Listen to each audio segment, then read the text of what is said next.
Hey guys, it's Paige here with a video that has been requested from a few of the different viewers who are in the groups that I follow. We sometimes share our different pictures of projects that we've made, and today I am going to fulfill the request for a couple of you guys that have DM'd me and asked me how to make these fake chocolates. So they're really easy to make. Look at that. They look really realistic too.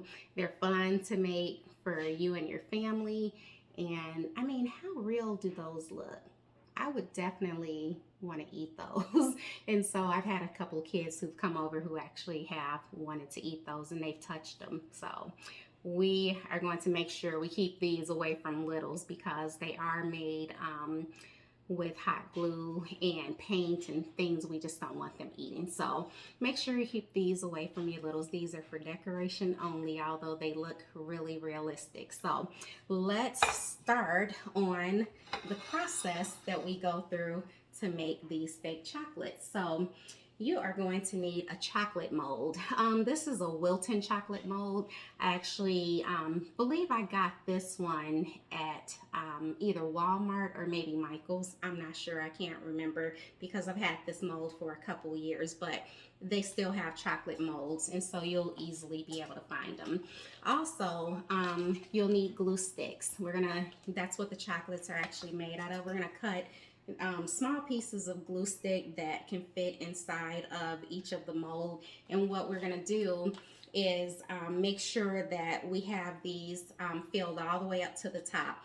Also, one other thing, I'm using my Cricut scissors because my Cricut scissors actually cut really nicely. These are my favorite scissors. I haven't really found many materials that I use for my projects that I haven't been able to use these scissors to cut through. I can cut through everything I use for my projects with these. So if you have some Cricut scissors that you don't mind getting messy, even if you have an additional pair or something similar to this, these are some good ones to use. So also, one other thing you're going to need apple barrel nutmeg. That's what I use for the milk chocolate. My dark chocolate, I use burnt umber, and it's also apple barrel too. So, and then of course you'll need your paint brushes. So have a couple of different paint brushes so you can be able to paint each of your chocolates with two different brushes. So if you guys want to know, so also one other thing, I've had people who I've talked to, and they had questions about the top, what I use for the top to make the drizzle. And so what I use for my drizzle is puff paints, and so you can get those in a big variety of them for $20 from Walmart. But also I got some at Dollar Tree. Dollar Tree doesn't have a big variety of colors, but they do have some, and actually those work really well. I like them. And so also I've done some in the past where I've used just regular paint. If you have a steady hand, this Wilton chocolate mold that I have, it actually comes with the design. I just went over some of the designs and freehanded myself because I wanted it to look a little bit different from the mold. So let's start by, we're gonna start by just cutting like small little pieces here.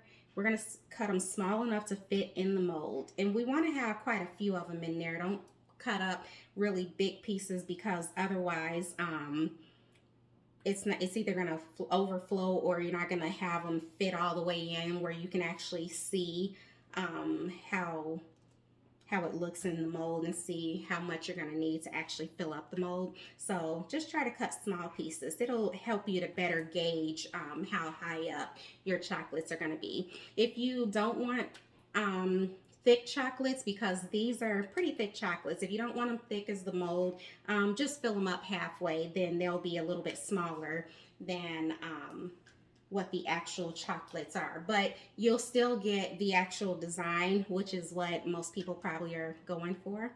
So we're just gonna continue to cut up a few of these until we get them filled up. I already had some of them pre-cut, so let's just start cutting, and then we'll work on these together. But while I wait, I have my oven set at 335. That's a high temperature, but we're gonna do this in real time, and so I'm gonna quickly mold and melt these so that we can go ahead and get through this video. So there'll be a couple times where I'm gonna leave off camera, but I'll still be talking to you all while I go and either put these in the oven or take them out of the oven. Also, what I'm going to do, I made a small space in my freezer so that I can quickly cool these so we can demold them together, and then you guys will be able to kind of follow along with me, and we'll start painting them. I also have a couple of them that I've already made that are just blanks. We're gonna work on those too in the process of these ones cooling off. So while we continue that, let's just make sure we got them all pushed down in here. And I think that might, well, let's put a couple more of them in here. We'll see. We'll see if this fills up completely. But make sure you cut a little bit of small pieces towards the end of filling this up, because there are going to be some tiny little gaps that you may want to fill in just so you don't make them so small. I'm going to try to get these to be, well, what I'm trying to do is get them to be pretty much the same size, or at least close to the ones that I have over there. Although those ones are my Christmas chocolates, the ones that I'm making now, those are going to be my Thanksgiving ones. I know there's not many people who have chocolates for Thanksgiving, but why not? I just want to make some and decorate them for all of the holidays because I love my chocolates. So, okay, so make sure when you put this in the oven, you don't sit it in there just like this, because if you sit it in there like this with no cookie sheet underneath, it's going to possibly fall through and you'll have a big mess to clean up. And hot glue, I can imagine, would not be fun to clean up in your oven. So make sure you have a nice flat cookie tray to go inside of the oven with this. We're going to place that on top of that and sit it in the oven for probably like 5 minutes or so. So I'm going to go over here, guys, and just pop this in the oven really quick while you guys hold on there a second. All right. Okay, we got that in the oven.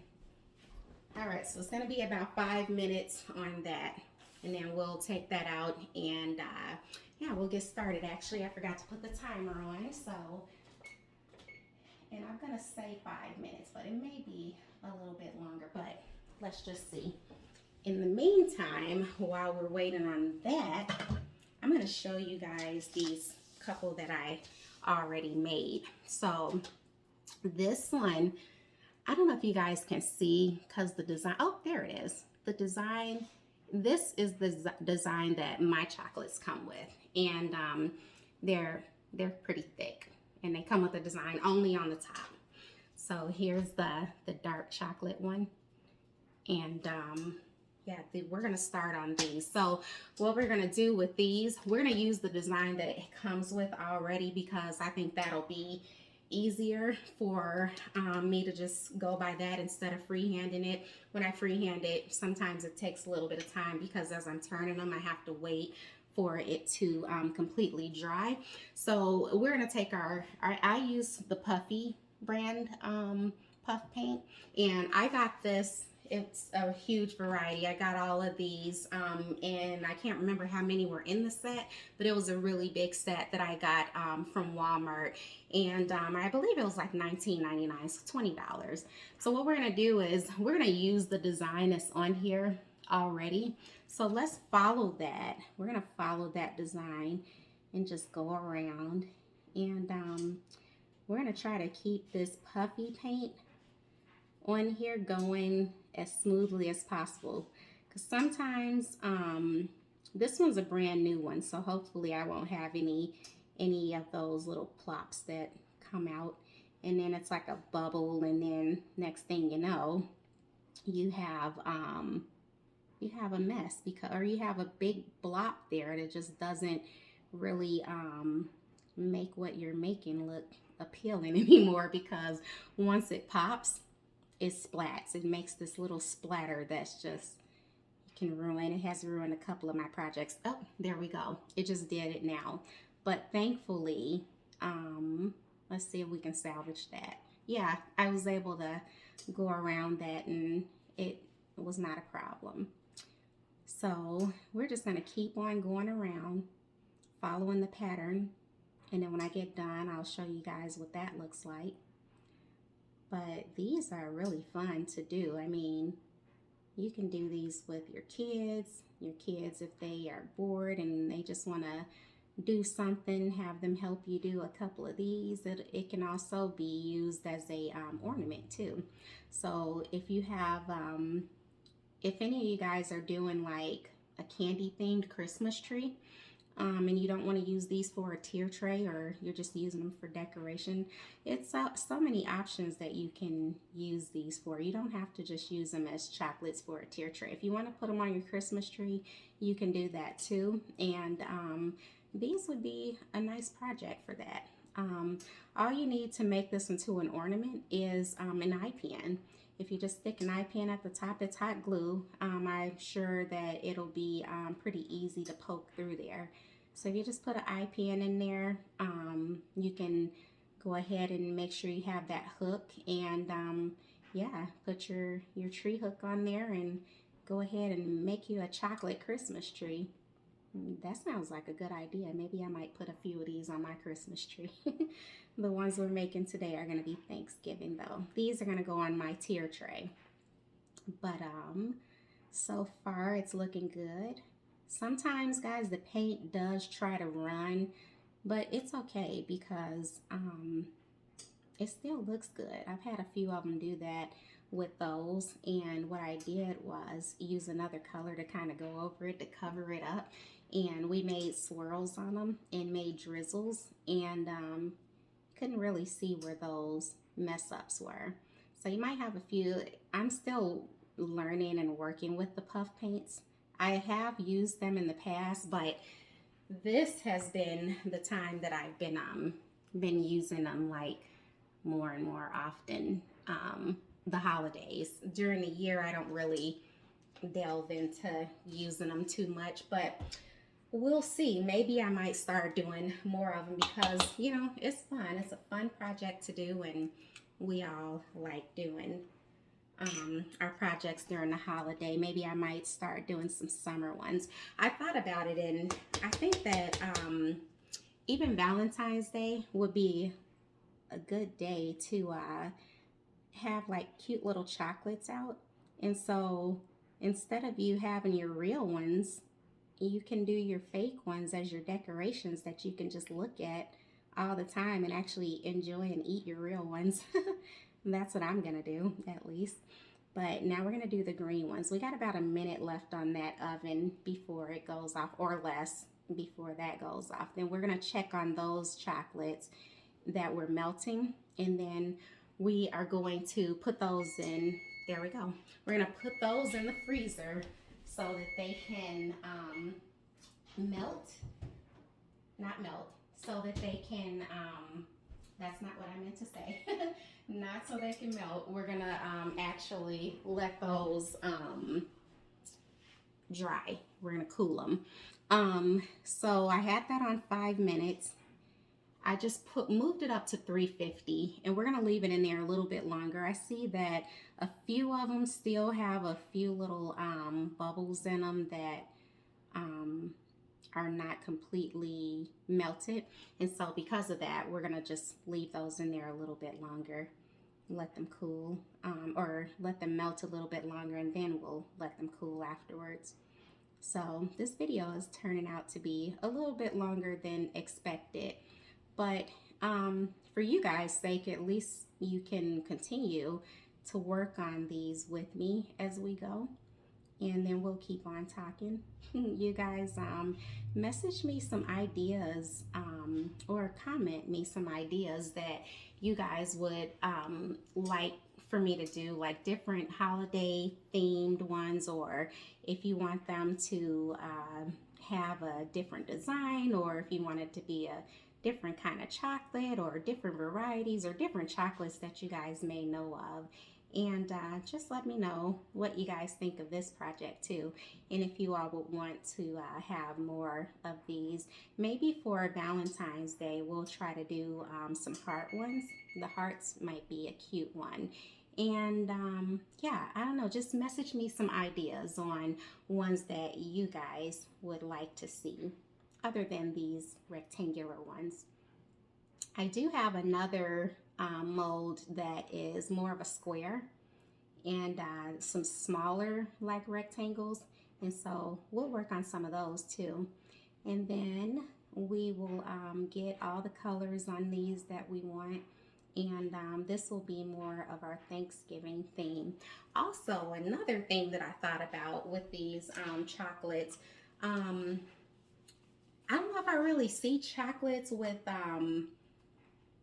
like sprinkles on them, but what do you guys think of some chocolates with maybe like a coating over the top, chocolate coating in one particular color for whatever the holiday is? We can do like a chocolate coating over the top and then put some sprinkles on it. You guys think that's a good idea? Let me know. There's the green one. So we got our milk chocolate and we did that in green. And then we have our dark chocolate and we did that in orange. You know, these actually look more Halloween themed, don't they? We'll do some different colors. I think the next ones we'll do a little yellow and red. We're gonna try to get some colors in there that look more fall themed, that would go with your fall decorations or your Thanksgiving decorations. But I guess while we wait, we can check and see how these are doing. And okay, it looks like these are actually melted now. And so we needed more like about, I would say probably 8 to 10 minutes in the oven. So then we're gonna take those out of the oven.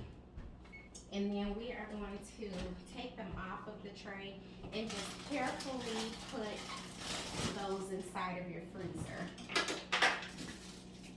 And so we're gonna sit those in the freezer for a few minutes. It's hot glue, so this shouldn't take too long to cool. And I guess depending on the thickness of yours too, maybe it might take a little bit longer if you're filling them all the way up. But what I want you guys to do is, if you have a toothpick, you're gonna see some little bubbles in some of these. If you have a toothpick, just take the toothpick and if you can burst some of those bubbles, that'll be good, because otherwise you're gonna end up with a bottom that has like a hole in it. So once you get those out of there, make sure you try to get rid of as many of those bubbles as possible and just go around it with a toothpick and burst those bubbles so you don't have a bunch of big holes at the bottom of your chocolate, although no one's gonna see the bottoms of them. But we are going to go ahead and leave that in there for a few minutes.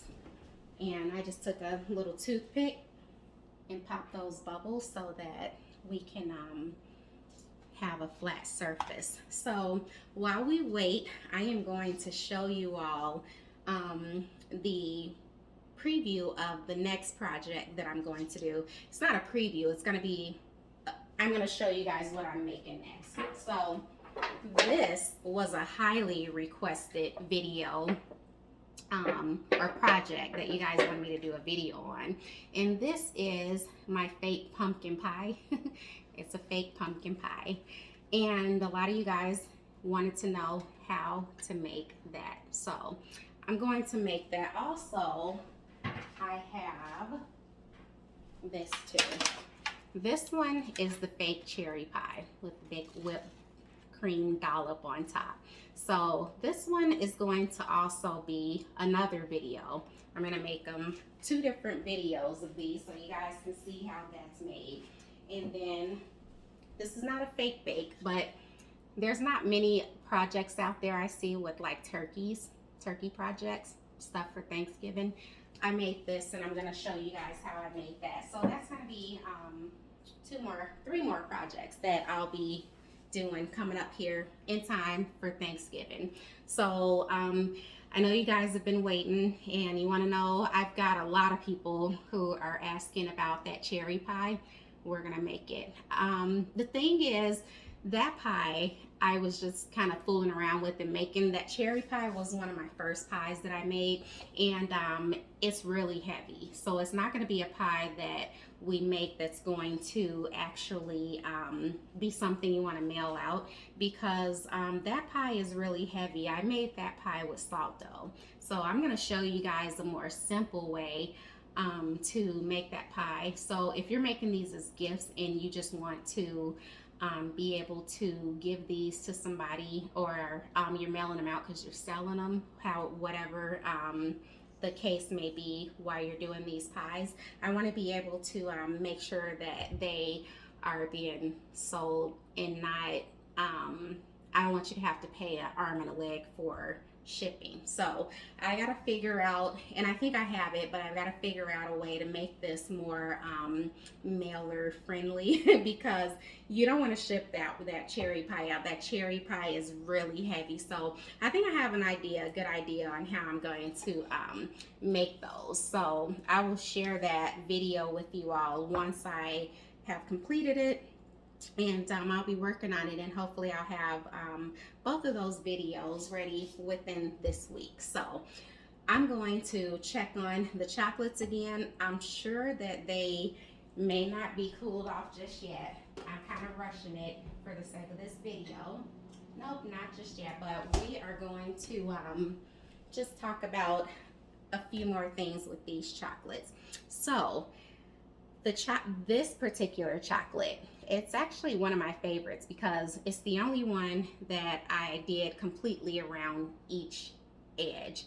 So what we want to do with these is paint it. Then you're going to let the paint completely dry. Once you let the paint completely dry, that design that I showed you earlier on the front of here that it already comes with, we followed that with these chocolates. So since we followed that design already, this design is this one. I may have added on a couple of them. I'm almost positive I did add on a couple of them because I ended up freehanding this, but this was the original design that it came with. So what I did was I kind of freehanded it around the edges there to make it my own, and I did all 4 sides. What do you guys think about that? I love that because it's just so different. That one's my favorite. Also, if you guys didn't notice, I did sort of like a series of different, there's a group of these. So on this side of the plate here, you'll see this whole side here is my golds. I did a gold and silver series or gold and white series. And then on this side, I've got all of my green and red and white. So I'm trying to put them in little groups, and I think that's cute that they have like all the different colors, but look at those. They look amazing. At first I wasn't really sure about the gold. I didn't know how that was going to turn out, and so I was a little scared to work with that one. Actually, the green that I'm doing now, I already have one done. So this is the one that I'm recreating, except now it's going to be in a milk chocolate. You guys can see the difference in the color with those. This is my milk chocolate, that's my dark chocolate, and they both have green on them. So that one is what this one will look like. As you see, when you start, the paint does look really thick, but once it dries, it sort of flattens and it adheres to the chocolate a lot more. So don't worry about the thickness of it. It will flatten out. I let these sit for 24 hours before touching them or doing anything with them at all. And the longer you let them sit, the longer the more cured it'll be, and then you'll be able to just touch these. Because I noticed that when I let these just sit overnight, when I went to touch them in the morning, some of the puff paint was still wet. So you want to make sure those dry for at least 24 hours. Give it some time. But we are still waiting on that to completely cool off. They're taking a little bit longer than I expected.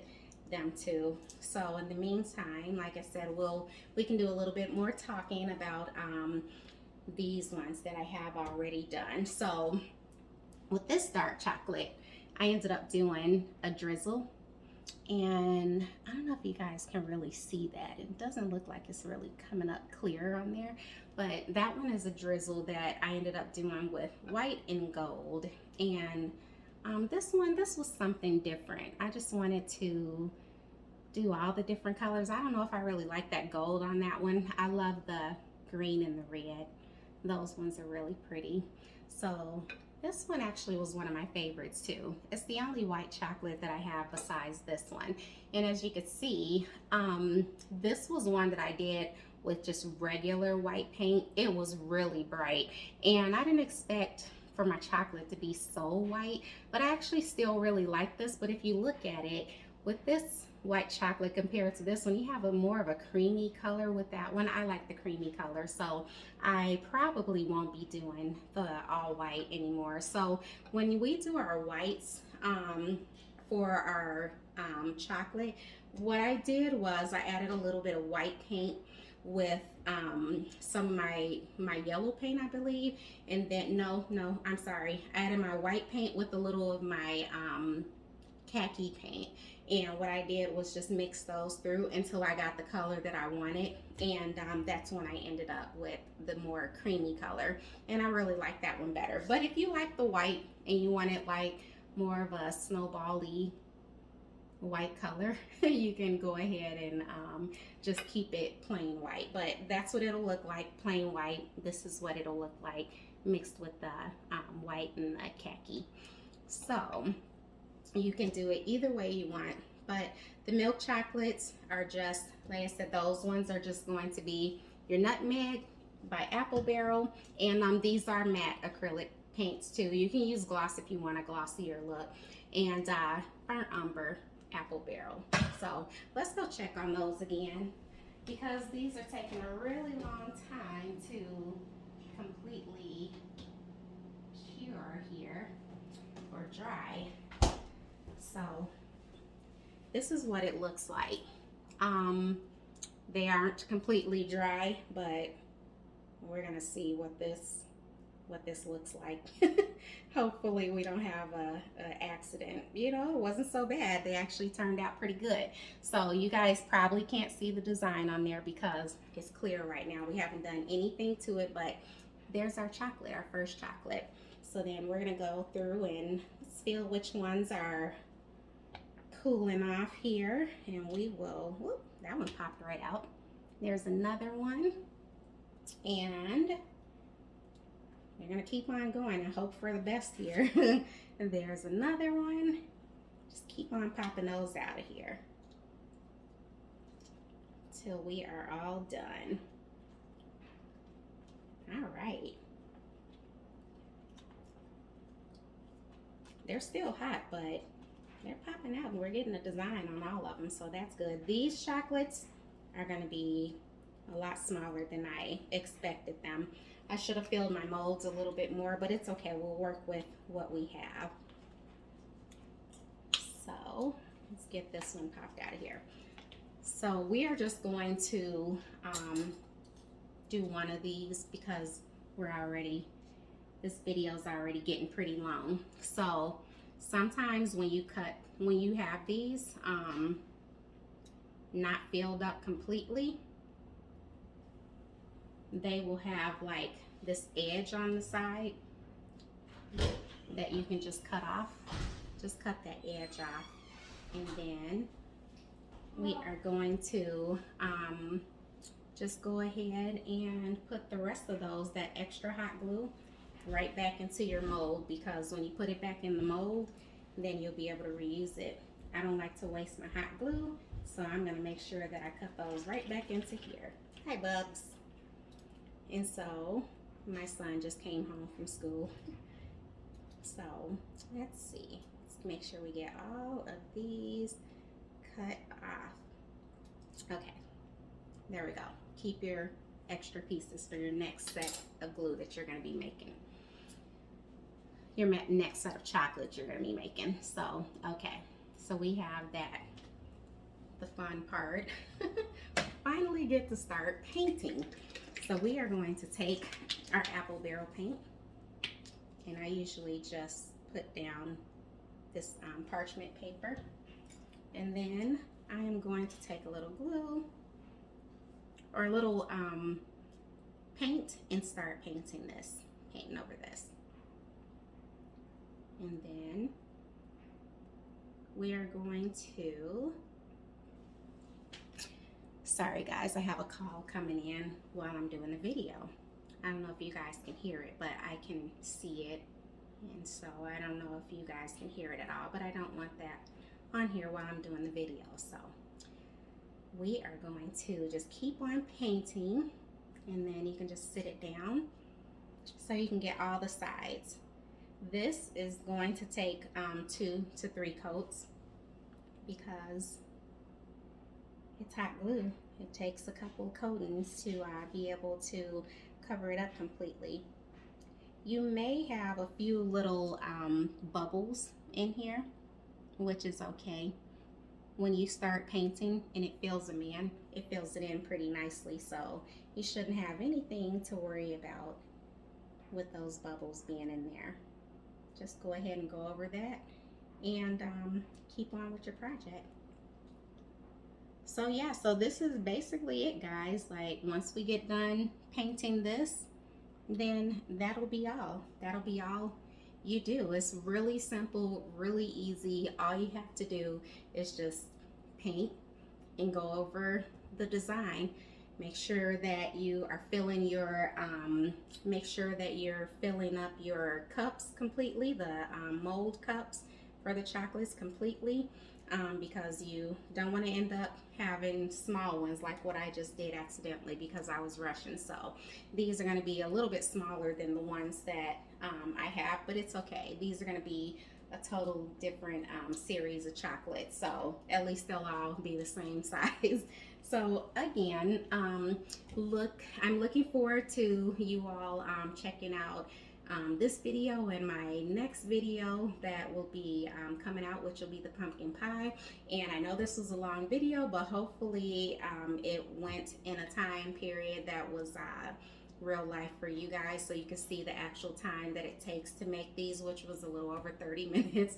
And so go out, get you some chocolate molds, start painting these. You can do them whatever color you want. If you want strawberry ones, you can do them pink. If you want to make some Halloween ones for different holidays, you can do greens and oranges, and just have fun with it. Be creative, and as long as you're doing art and you're enjoying yourself, that's all that matters. So if you like this video and you guys want to see more videos of the projects that I do or my upcoming projects, then make sure you like, comment, and subscribe. And until then, you guys, happy crafting, and we'll see you soon. Bye.